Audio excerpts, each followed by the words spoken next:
The decision to arm some National Guard troops in Washington, D.C. has created a significant divide. Supporters argue it's a necessary step to ensure security and deter crime. However, critics, including some city officials, contend the move is an unnecessary escalation and a political maneuver.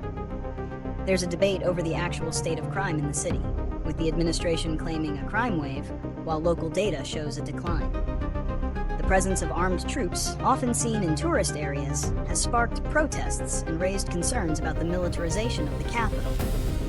The situation is further complicated by the fact that D.C., as a district and not a state, falls under a different set of authorities, giving the president more direct control.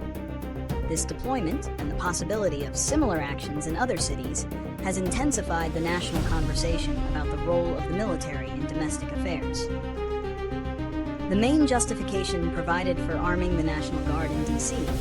is to ensure their self-protection and enable them to respond to imminent threats.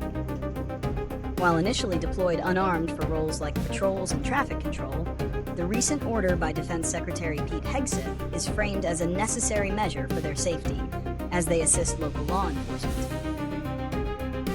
From a political standpoint, the administration has characterized the deployment and arming of troops as a vital part of a broader effort to crack down on crime and restore order in what it describes as a city in crisis.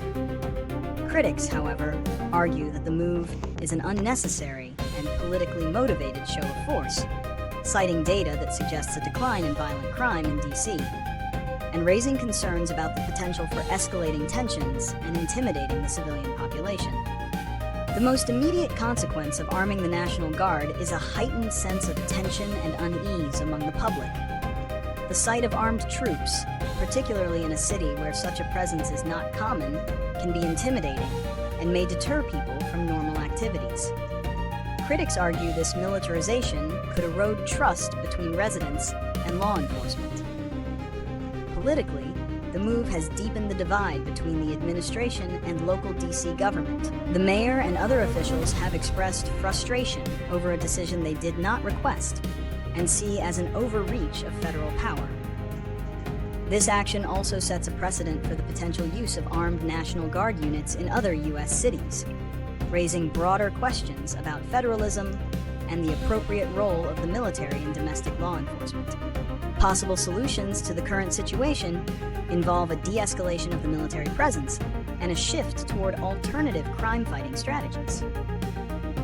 One approach is for the administration to withdraw the armed National Guard troops and instead provide federal funding and resources directly to the D.C. Metropolitan Police Department, MPD, allowing them to expand their own force and implement community-based policing initiatives.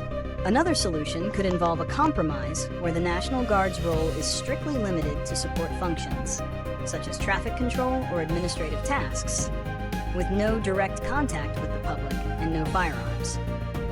This would address the administration's desire for a federal presence without the controversy and potential for escalation that comes with armed troops.